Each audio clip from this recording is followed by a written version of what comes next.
and in the teacher licensure area, and we really had a great give and take, and we went back and forth accepting our different provisions, and it worked out really, really well.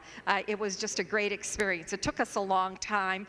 Nevertheless, it was really an enjoyable experience, and I really have to say hats off to Senator Dahl, Senator Stumpf, and Senator Pratt was the third one who joined us occasionally. So that was great. But the testing, as I began to say, will proceed as the House had it, grades 3 through 8 in math and reading, and writing, which, as you know, was a part of the world's best workforce legislation, will come into being once it is ready by the Department of Education. And so we make sure that that's in law, that there is a writing component because the ACT plus writing now will be optional, as you heard Representative Loon allude to.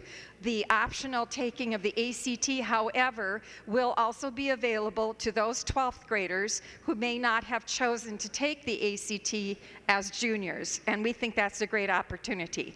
Probably the greatest difference in this article, as you read through it, is that we've added some provisions in regard to the glitches that occurred during the testing, our MCA testing of recent. As you know, we had a glitch with the testing in science most recently, and previous to that, reading and math. So now we have put into law that there's a commissioner-ordered suspension of assessment, that if the commissioner orders a suspension of assessment because of these service interruptions, technical interruptions, or if there's a hacking going on or something in cyberspace, the commissioner has to immediately notify the chair and the ranking member of our legislative committees here in the legislature. So we're going to know right away. We think that's important.